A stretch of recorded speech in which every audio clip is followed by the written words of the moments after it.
जंग के मैदान में एक फौजी की सबसे बड़ी ताकत उसका हौसला होता है, लेकिन उस हौसले को सुरक्षित रखने की जिम्मेदारी उसके हथियारों और सुरक्षा प्रदान करने वाले सैन्य साजो सामान की होती है। सदियों पहले सैनिक मेटल के भारी भरकम हेलमेट पहनते थे, पर जैसे जैसे समय बदला, लड़ाई के तरीके और खतरे भी बदल गए। अब चुनौती सिर्फ तलवारों या मलबे के टुकड़ों से बचने की नहीं थी, बल्कि तेज रफ्तार से आने वाली गोलियों और बम ब्लास्ट से खुद को सुरक्षित रखने की थी। इसी बदलती जरूरत ने जन्म दिया आधुनिक बैलिस्टिक प्रोटेक्शन को, और इस बदलाव की एक अहम कहानी लिखी जा रही है उत्तर प्रदेश की धरती पर। कानपुर में स्थित MKU आज भारत के साथ साथ अन्य देशों के जवानों के लिए सुरक्षा उपकरण तैयार कर रही है।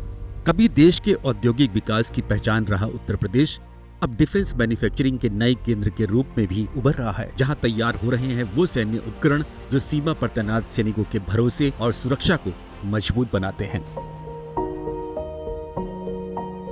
आज आपको हम लेकर आए हैं MKU की शॉप फ्लोर पर, जो है उत्तर प्रदेश के कानपुर शहर में। और यहाँ पर MKU के जितने भी ब्लड प्रूफ जैकेट्स हैं या बैलिस्टिक हेलमेट्स हैं, उससे भारतीय सैनिक तो सशक्त और सक्षम बनी रहे हैं, बल्कि यहाँ के बने हुए प्रोडक्ट्स जो हैं, यानी कि जो सैन्य साजो सामान हैं, वो विदेशों में भी एक्सपोर्ट की जा रही है। भारत के डिफेंस एक्सपोर्ट को नई रफ्तार देने में विदेश में मौजूद इंडियन एम्बेसीज भी महत्वपूर्ण योगदान दे रही हैं।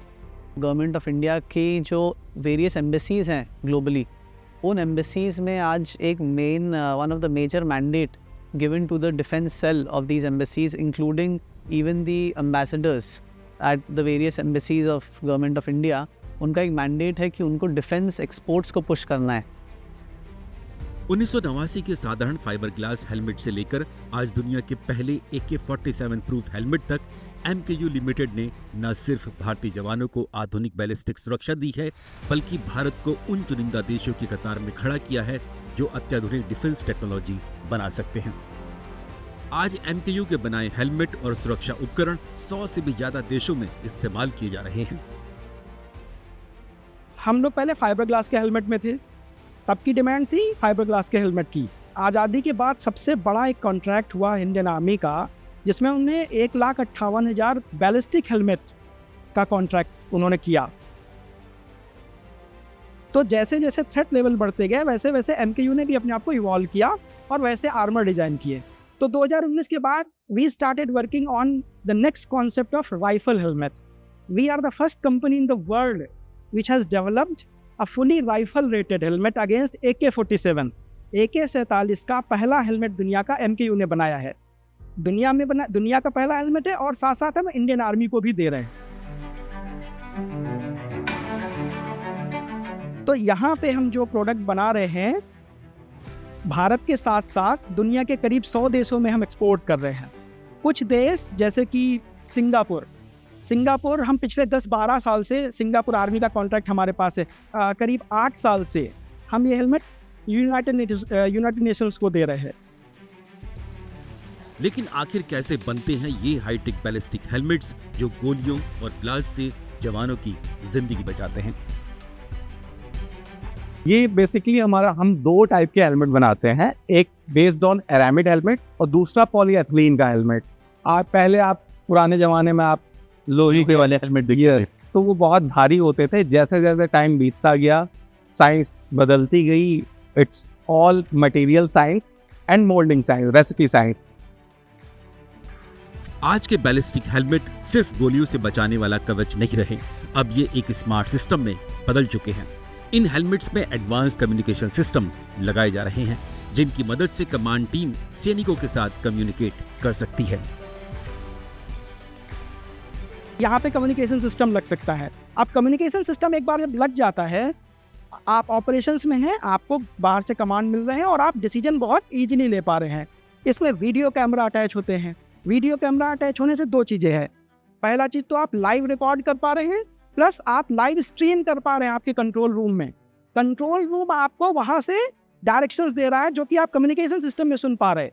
उसके हिसाब से आप अपने मिशन में चेंज कर रहे हैं या मिशन में इम्प्रोवाइज कर रहे हैं और अपने को एफिशिएंट बना रहे हैं।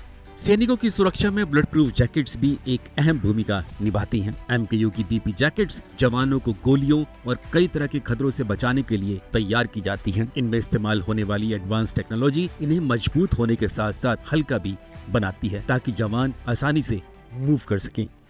अभी जो हम लोग का लेटेस्ट डेवलपमेंट है, जो ये जैकेट आपको दिख रहा है, ये हम लोग ने बनाया है 9.5 kg पे विथ ऑलमोस्ट हम लोग एग्जिस्टिंग स्पेसिफिकेशन से 700 to 900 ग्राम को रिड्यूस किया है।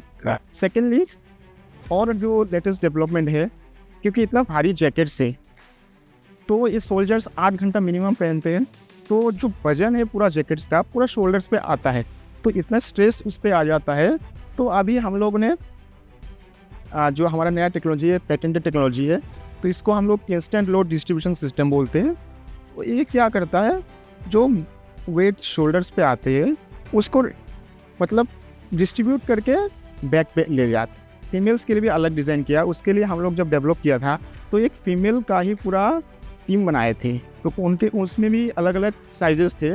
तो जैकेट्स उन्होंने बनाया, उन्होंने खुद के लिए बनाया और उसको खुद में ट्रायल किया। तो मोस्टली हम लोग प्रोटेक्शन तो सभी जैकेट का सेम होता है। The most important thing is the comfort. MKU की क्वालिटी चेक लैब में इन्हें अलग अलग मौसम और परिस्थितियों में परखा जाता है, चाहे -डिग्री हो या आग या फिर भीषण तापमान वाला वातावरण। इनकी मजबूती, फैब्रिक की स्ट्रेंथ और स्टेप टेस्ट जैसी कई जांच यहाँ पर की जाती हैं। उत्तर प्रदेश के कानपुर स्थित MKU की सुरक्षा तकनीक सिर्फ हेलमेट और जैकेट्स तक सीमित नहीं है। कंपनी बुलेट प्रूफिंग सॉल्यूशंस के जरिए बोट्स और हेलीकॉप्टर जैसे बड़े और भारी उपकरणों को भी सुरक्षा देने का काम करती है।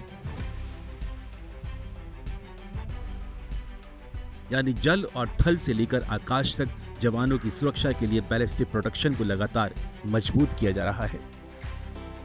MKU कंपनी हेलमेट और बुलेट प्रूफ जैकेट के साथ साथ जो गाड़ियां होती है, व्हीकल जो आर्मर्ड है, वो उसका भी काम करते हैं। और व्हीकल कौन से होते हैं? वो ऐसी गाड़ियां नहीं, बुलेट प्रूफ गाड़ियां, वो दरअसल हेलीकॉप्टर्स जो होते हैं, जो कि भारतीय वायुसेना या दूसरे देशों की वायुसेना इस्तेमाल करती है, या फिर जो बोट जो नौसेना इस्तेमाल करती है, उनकी भी आर्मरिंग करती है। आज रक्षा क्षेत्र में आत्मनिर्भर भारत का सपना तेजी से साकार हो रहा है।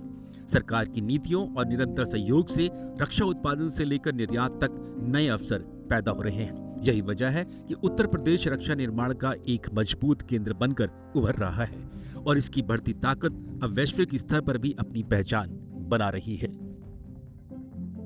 Companies like us and others, we all have great products from India to deliver not only to the Indian Armed Forces but exported globally. Government का रोल तो इस सेक्टर में बहुत है एंड बहुत इम्पॉर्टेंट है हमारे को कॉम्पिटिटिव बनाने में ग्लोबली। अगर आप कानपुर की ही बात करें, जहाँ पे MKU हेडक्वार्टर है, तो Kanpur is one of the defence corridor nodal cities within Uttar Pradesh. तो हमारे कानपुर में गवर्नमेंट की तरफ से easy access of land, infrastructure and different utilities जो एक डिफेंस इंडस्ट्री को चाहिए टू ग्रो, वो सब कुछ गवर्नमेंट की तरफ से बहुत इजीली प्रोवाइड करी जा रही है। आज भारत केवल डिफेंस इंपोर्टर नहीं बल्कि एक मैन्युफैक्चरर और एक्सपोर्टर के रूप में भी दुनिया में अपनी पहचान बना रहा है। MKU जैसी कंपनियां दिखा रही हैं कि भारत सुरक्षा तकनीक में आत्मनिर्भर बनने के साथ साथ दुनिया को नई तकनीक देने की क्षमता रखता है। इस बदलाव में उत्तर प्रदेश भी तेजी से आगे बढ़ रहा है। कानपुर जैसे टायर 2 शहरों से निकलकर डिफेंस कंपनियां अब प्रदेश को रक्षा उत्पादन के नए केंद्र के रूप में पहचान दिला रही हैं।